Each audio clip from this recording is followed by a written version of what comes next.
Icatu, Museu Vivo, nos trilhos da cultura. São pelos mapas antigos que fazemos hoje as mais seguras viagens modernas. Só podemos amar em verdade aquilo que conhecemos. Como poderemos amar nosso bioma, nossa caatinga, nossa fauna, nossa flora, nosso rio Jaguaribe, nossa história, se não levarmos as crianças, os velhos a frequentarem o nosso Rio da Onça, no entrelaçamento social onde nossa infância conheça nossa história contada por nossos pais e avós, onde a juventude volte a respeitar a velhice na grande liça que é o nosso Jaguaribe, um imenso museu vivo. Icatu, Anhamun, chefe dos Jucais, recebeu sua flecha que tu lhe mandaste, chefe dos Tapijaras, e soprou o boré para convocar os seus guerreiros. Ele veio pelo rastro dos inimigos, atravessou a grande planície de Icatu, onde impera a nação Quixelô, e rápido como uma seta chegou ao Quixeramobim. Em O Sertanejo, no capítulo da carta, José de Alencar poderia ter feito esta pequena referência à nossa terra. Afinal, lá não falta referência ao Recife, aos Inhamuns, ao Uricuri, Crateús, Jaguaribe, Jucais. Como então faltar Icatu, a planície da água boa? Nunca poderei perdoar isto a Alencar. Quando os missionários brancos nessa planície chegaram, encontraram já, onde hoje é o centro comercial da cidade, uma verdadeira olaria às margens da lagoa, que recebeu logo o nome de telha. Eram os primitivos mestres do barro pertencentes à nação Quixelô, uma outra grande lagoa que mais tarde veio contribuir, dando seu nome à nossa terra, quando depois de ser Missão da Telha, Vila da Telha, tomamos a denominação de cidade de Iguatu, foi a lagoa de Icatu, onde que, vulgarizado o termo, pelo impacto do linguajar do homem branco, veio a se tornar Iguatu. O nome Iguatu é derivado do termo Iga, igual a água, e Catu, igual a boa. Pela Lei Provincial número 558, de 27 de novembro de 1851, no governo do Dr. Joaquim Marcos de Almeida Rego, 18º presidente da província, foi criada a Vila da Telha. Em 1874, por força da Lei de número 1612, de 21 de agosto, Telha foi elevada à categoria de cidade. A denominação de Iguatu surgiu com a publicação da Lei número 2035, de 20 de outubro de 1883, quando era presidente da província do Ceará, o Dr. Sátiro de Oliveira Dias. Meu padrinho Cícero mandou que eu marcasse o lugar de uma capela para no futuro a gente receber o padre e ouvir a Santa Missa. Vou marcar aqui. Como sinal, vamos todos cavar um buraco para colocar esta cruz em louvor do protetor deste lugar, Santo Inácio de Loyola, o criador dos jesuítas. Meu padrinho Cícero disse que neste local, na sombra de uma baraúna, num passado distante, 2 jesuítas foram perseguidos por um governante chamado Pombal. Aqui eles viveram até a morte, protegido pelos índios cariris. Caldeirão. Antes, era Missão da Telha. Em tempos que foram apagados pela cultura imposta, vivia enérgica e forte um povo de guerreiro nessas terras que receberam com hospitalidade os missionários da cruz, missionários do Cristo.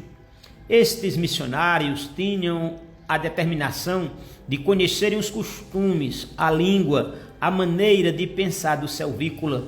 Só depois disto, de terem angariado o respeito, a confiança e, por que não dizer, a amizade destes, saíram a propagar o evangelho do Cristo Jesus na formação do ser humano. Nós estamos aqui diante de seu Marcelino. Seu Marcelino já passou dos 80 anos e teve uma vida toda dedicada à refesa. Era supervisor de mecânica.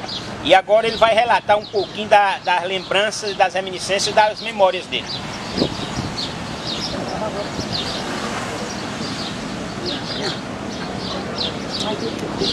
Pode falar. É uma lembrança muito boa, tem uma lembrança da refesa, que eu trabalhei. trabalho que eu fazia, de manutenção da locomotiva, fazia daqui, era o entrocamento.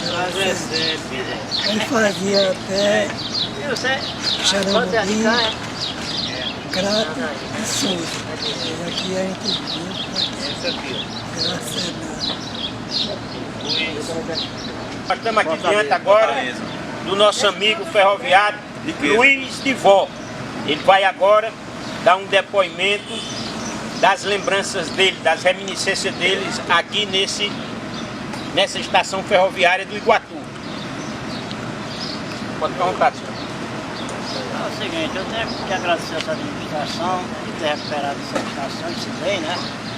É onde a gente trabalhou por 21 anos, transportando vagões daqui para Cidal, carregado, trazendo vazio, levando carregado também, preparando trem aqui toda noite, entrava na manobra de 7 da noite às 7 da manhã, preparando trem aqui. Tinha o trem da feira, que saía todas sexta-feira, todo sábado, madrugada 01, para o Crato, retornando, todo sábado e segunda-feira.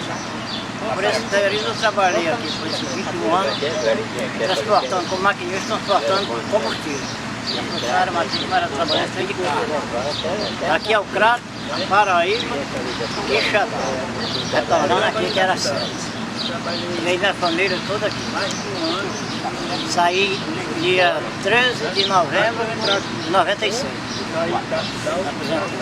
Diante do maquinista Simeão, que tem também todo um amor voltado a essa ferrovia. Tanto que quando eu cheguei na casa dele, a casa dele tem uns 20 quadros de ferrovia.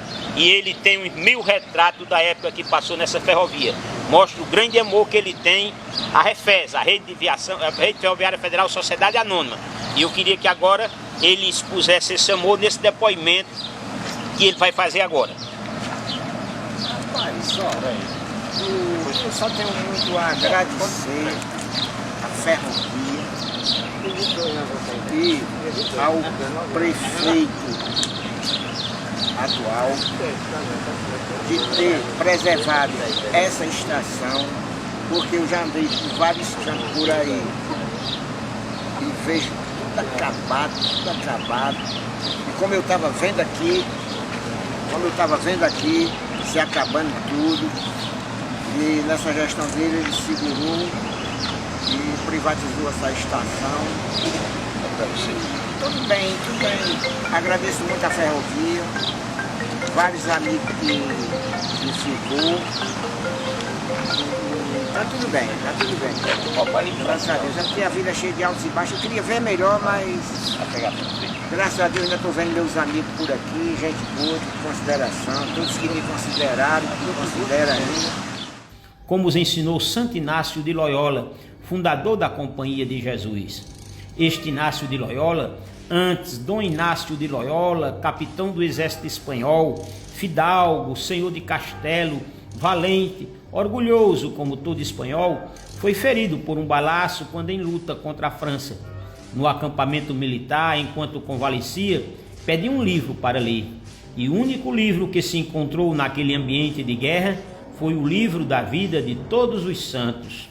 No princípio leu com fastio, depois com gosto e por último com fome, de tal forma que ao findá-lo havia descoberto que aos 33 anos de corte e guerra ainda não era um homem. Abandonando aquela visão materialista do mundo, criando a Companhia de Jesus, formando missionários que saíssem por todo o mundo a propagarem o Evangelho do Cristo Jesus na formação do ser honrado, do ser honesto, do ser humilde, do ser hospitaleiro, do ser humano.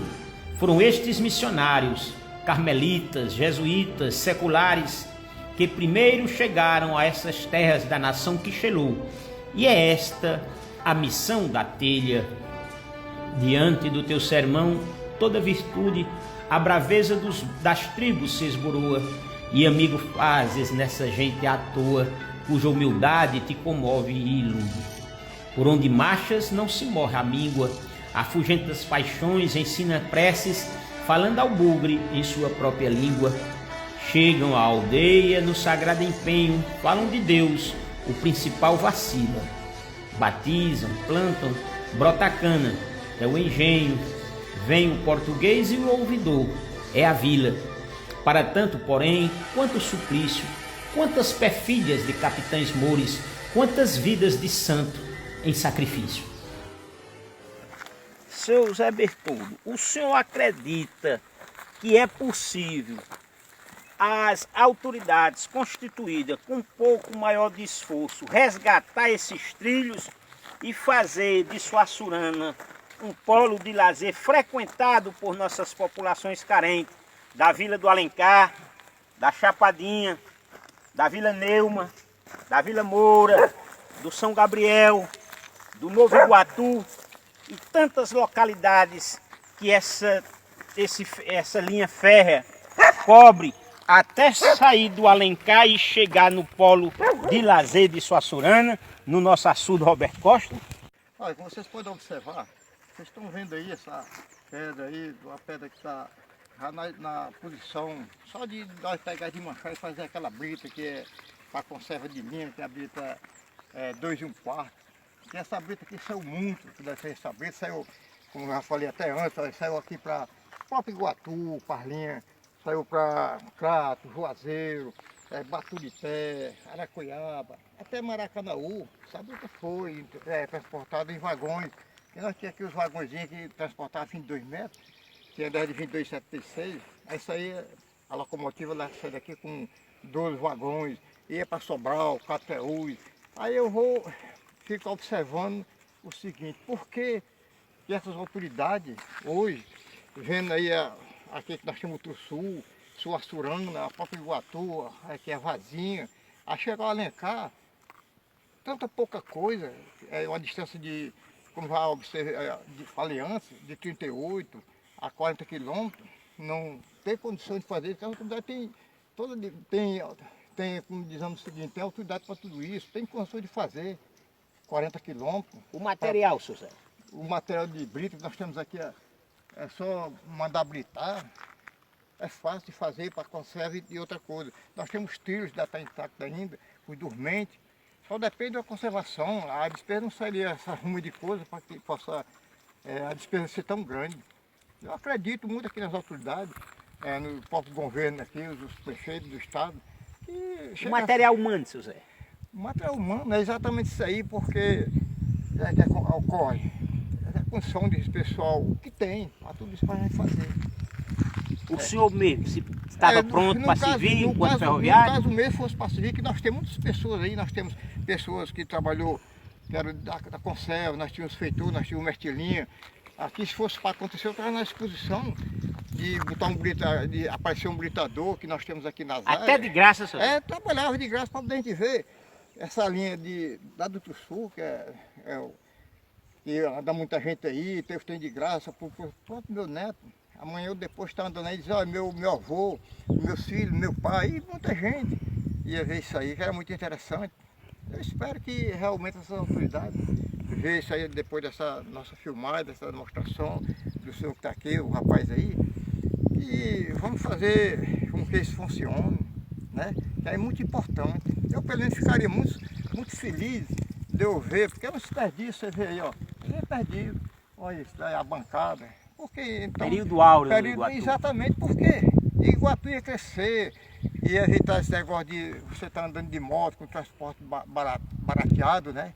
Menos do que você estar gastando gasolina no carro. E isso era muito importante para nós. Eu fico muito feliz de estar lhe respondendo, fiquei bastante satisfeito em estar aqui ao lado de vocês e fiquei muito feliz. Eu queria agradecer o senhor José Bertoldo e dizer que ele é o Museu Vivo do Iguatu. Museu Vivo. É isso que nós estamos atrás, José. Muito obrigado, viu? Eu também agradeço a vocês, tenham um bom dia e até uma outra oportunidade que o Criador nos permite.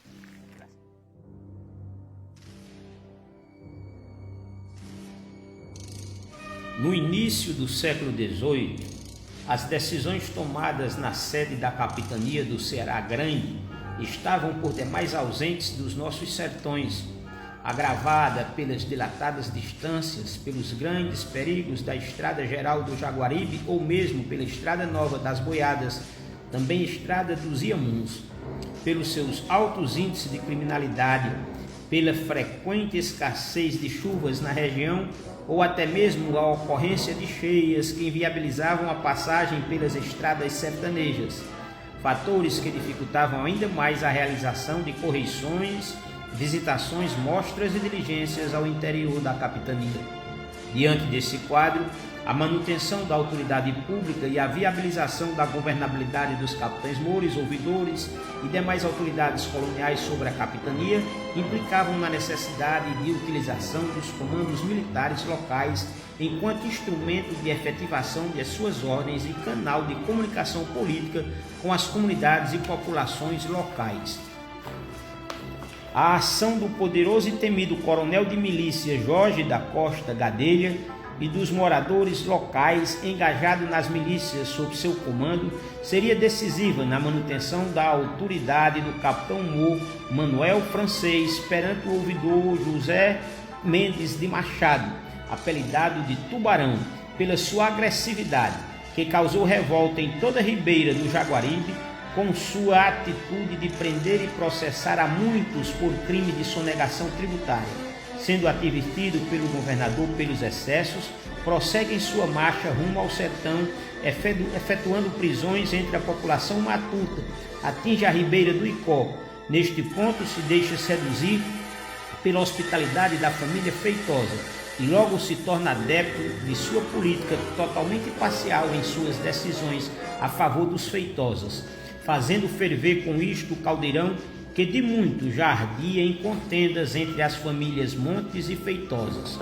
No entanto, o maior instigador das sangrentas lutas no interior da capitania do Ceará, a mais violenta e sanguinária delas entre Montes e Feitosas, foi o governador Salvador Alves da Silva, que assumiu em 1º de novembro de 1718, menos de um ano depois, no período de 15 de junho a 1º de julho de 1719, e a título de viajar a serviço do governo, permanece Salvador no arraial de Nossa Senhora do Ó, Icó, onde ostensivamente passa a favorecer os interesses da família Feitosa, tornando-se aderente dessa facção política interiorana. Enquanto isso, a parcialidade política dos Montes os mantém recolhidos à condição de matuto desprestigiado, aguardando com silencioso despeito o comportamento do governante. Logo a 15 de julho, dia de sua chegada, outorga o governador Salvador Alves as primeiras benesses que intencionalmente lhe competem oferecer. Concede a Francisco Alves Feitosa o título de coronel de cavalaria da Ribeira dos Quixelões e Inhamuns, honraria que indubitavelmente irá provocar ciúmes entre os correligionários da família Montes. Em seguida, e numa sucessão de favores que se estenderá pelos anos seguintes, concede a Lourenço Alves Feitosa e a outro dos seus familiares inúmeras sesmarias numa região apontada pelo Murixaba dos índios Jucá como de grande proveito para a criação de gado, graças à quantidade de lagoas, donde inicialmente se destacam as sesmarias do Riacho do Cunçu e a do Riacho do Cangati, entre Jucás e Iguatu, e a do Riacho do Quixoá, onde temos registro da presença do sargento-mor João de Souza Vasconcelos, trabalhando aquela terra no ano de 1681, seguido do senhor Francisco Nogueira Lima, que no ano de 1682 já trabalhava as terras banhadas pelo Jaguaribe no sítio Intanhas. Nesse cenário, homens beneficiados por terras doadas pelo governo e outras benesses viviam de acordo com suas vontades e dominavam os demais colonos de modo completo.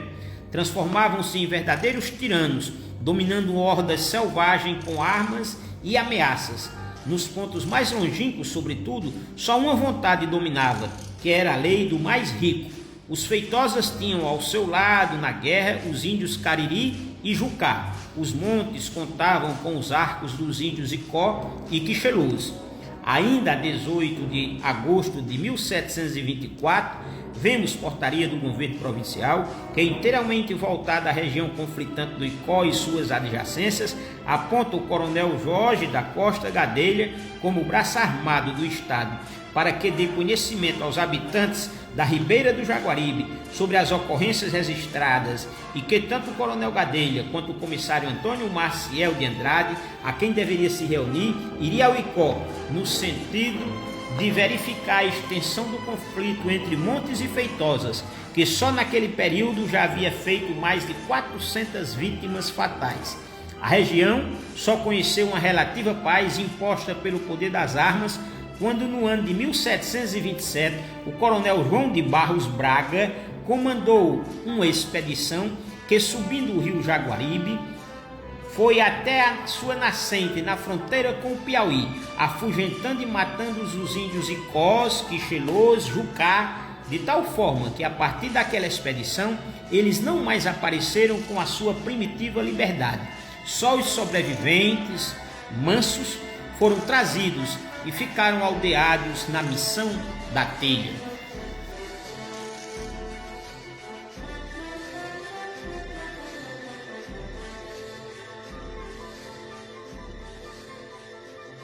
Do ferroviário Chico Gato. E a gente queria que ele fizesse algum depoimento resgatando um minuto de nossa história no tempo. O que eu tenho para dizer é que eu trabalhei 30 anos nessa empresa, trabalhando muito, sofrendo bastante. No final de contas, fui aposentado, não só eu, como todos meus amigos, e a gente não estamos bem de maneira nenhuma. Nós fazíamos ordenado fracassado, foi trabalho isso aí que eu tenho para contar dela. Eu fui trabalhar na Refés, era no dia 15 de novembro, feriado, e eu fui escalado como ronda. Sem nem saber o que era ronda, sabia o que era mal. O feitor não gostava de mim, porque tinha que entregar, era o cunhado dele.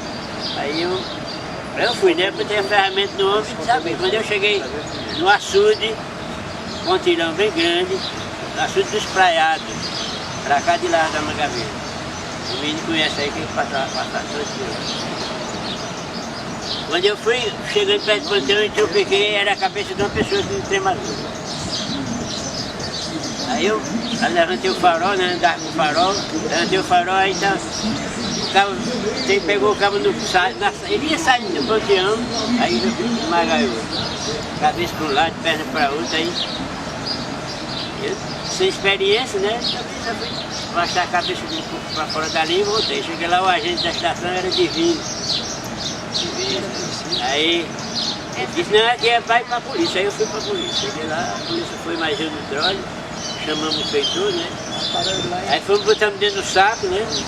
Aí levamos para a delegacia.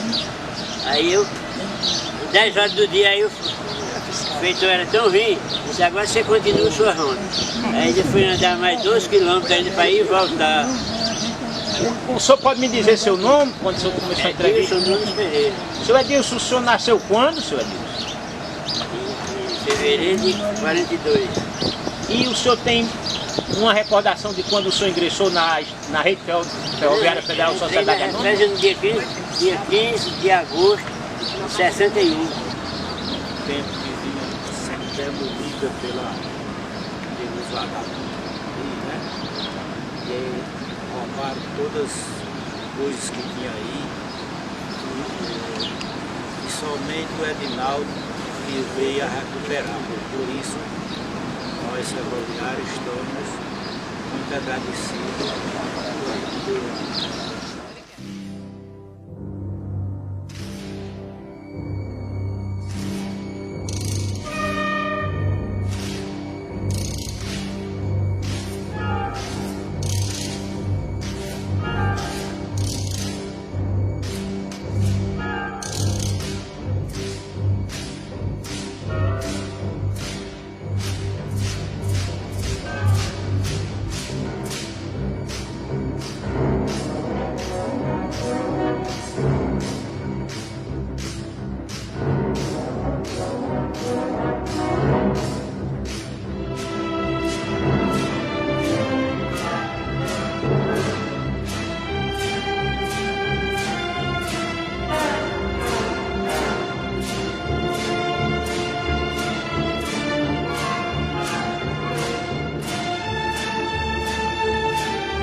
barco do pé de beijão. Oiti, né? O pé de Oiti, centenário. Centenário, né? E assim, com todos, uma boa parte das pessoas que a gente conseguiu ter esse contato, que são ferroviários, e assim, e que muito me orgulha, e que muito me emociona. Me emociona, porque meu pai também era ferroviário. E hoje eu estou na Cita o nome do seu pai, já que você referiu aí. Zé Costa, Zequinha, meu pai. Guarda-filho, né? E aqui é a história das nossas vidas. A verdade é essa. Da vida de cada um de vocês e da minha vida. E eu, como estou na gestão hoje, na Secretaria de Cultura, a gente tem uma missão muito importante. É que não deixamos, assim, que a gente não deixe a nossa história se acabar em nada, né? Então, Neto Braga, que faz parte dessa gestão atual do prefeito Edinaldo Lavor, juntamente com a Secretaria de Cultura, que sou eu e a minha equipe, né? Com a ajuda de todas as pessoas que querem contribuir, estamos fazendo esse trabalho de resgate. E hoje estamos aqui com vocês, quero já de antemão agradecer a todos, dizer que para a gente é de grande importância a gente fazer esse resgate da história, da represa, da rede ferroviária, né, de cada um que está aqui. E estamos tendo essa oportunidade através dessa nossa gestão. Por isso aqui, diante de vocês, quero agradecer ao nosso gestor maior, que é o prefeito Edinaldo Lavor, porque se não tivesse o apoio, a gente não tinha como estar fazendo, né, esse trabalho. Ao Neto, que está aqui dedicado, que é uma pessoa que tem assim, contribuído demais para que a gente possa resgatar essa história, já vem fazendo outros eventos. E aqui esse patrimônio é de vocês, esse patrimônio é nosso. Então essa rodada de conversa, eu quero convidar a todos vocês, no dia 22, vocês já sabem, que não venham sozinhos, que tragam suas famílias, que tragam suas esposas, seus familiares, seus netos, para abrilhantar a nossa festa. Vai ser uma festa com a entrega de encomendas, né? Nós vamos fazer essa entrega. Dia 22, a partir das 19 horas. Estaremos aqui aguardando vocês, né? Na terça-feira, exatamente. Carlinhos, que é o nosso chefe de gabinete. Como a Lucinha disse, né, é um prazer para a gestão, para a pessoa do Edinaldo, nosso prefeito, reconhecer, né, toda a história, todo o trabalho que vocês fizeram por Iguatu. Com a alegria que a gente coloca essa história na cidade de Seja muito bem-vindo ao festival para vocês no dia 22. Você tem vocês, tem as suas famílias, tá bom? Aguardo vocês aí. Eu queria primeiramente agradecer a presença de todos os senhores aqui. Nós fizemos um esforço para trazer mais gente, mas as dificuldades são inúmeras, mas quero agradecer a presença de todos os senhores e dizer que agora, durante a semana do município, a gente vai trabalhar o Icatu, Museu Vivo, nos trilhos da cultura. A gente já trabalhou o projeto da Baeté, que terminou com a cavalgada cívica dentro do leito do grande Rio Seco, o Rio Jaguaribe, que antes era a Estrada Nova das Boiadas, também Estrada dos Iamuns, e perdeu seu vigor quando a estação chegou com sua ferrovia em 5 de novembro de 1910. Aí a estrada anterior perdeu seu valor. E nós começamos a ver a civilização do povo ficar para trás, nascendo a nova civilização bancada pelo algodão, o nosso ouro branco, que deu nome e ensejo à princesinha, o ouro branco, era a nossa Iguatu. Se a semana do município Iguatu significa água boa, e a gente começa a contar nossa história por nossas águas. Então, a administração do Novo Tempo, que tem à frente Edinaldo Lavor, me deu condições e eu fui até os trilhos da ferrovia, depois de Suaçurana, com a ponte que está lá abandonada, sucateada, explorada, tiraram os vagões, tiraram os trilhos, tiraram os dormentes, está só a brita lá e a ponte coberta de mato. Ali é um ponto de água rico, o Rio do Sul. De lado nós temos a parede do açude Roberto Costa, vindo em direção ao Iguatu, passando pela a estação ferroviária Engenheiro Barreto. A gente passa pela Paz Pedreira, uma região com água também, que é o que Cavalcante fez aquela parede lá nas pedreiras, né? Mas que conta também um grande momento do Iguatu, porque aquelas pedreiras era quem fornecia a brita para manter toda a linha férrea no Ceará. De Sobral ao Juazeiro, a gente passa pela Lagoa do Julião, passa pela Lagoa da Bastiana, a gente entra no Iguatu, atravessa a ponte aqui, em 3 braços do Rio Jaguaribe, né? Ponte 4, ponte 3, né? E o braço maior do Rio Jaguaribe. Lá na frente vai encontrar um pontilhão também diante do Riacho da Carnaúba, não é? Lá nós temos no Alencar, tem um pontilhão depois do Jaguaribe, né? O Jaguaribe está em ruínas, mas ainda está lá o pontilhão coberto de mato, tá certo? E tem também o Alencar, o buqueirão do Alencar. Ou seja, nós estamos em 8 anos de seca. Alguém tem que se voltar para a questão das águas, conscientizar nosso povo. Então, se a administração é do novo tempo, que ela pregue essa nova cultura, é se voltar para o meio ambiente. Eu estou aqui como chefe do núcleo de educação ambiental dessa administração, Edinaldo Tavô, que tem à frente da secretaria, o doutor Marcos Agil. Estou muito agradecido pela possibilidade que estão lutando, da gente tentar conscientizar nosso povo e fazer nascer essa nova cultura, uma cultura que verdadeiramente forme o ser honrado, o ser honesto, o ser humilde, o ser hospitaleiro, o ser humano, porque só o ser humano estará pronto para abraçar causa tão grandiosa como essa questão nossa ambiental. Muito obrigado.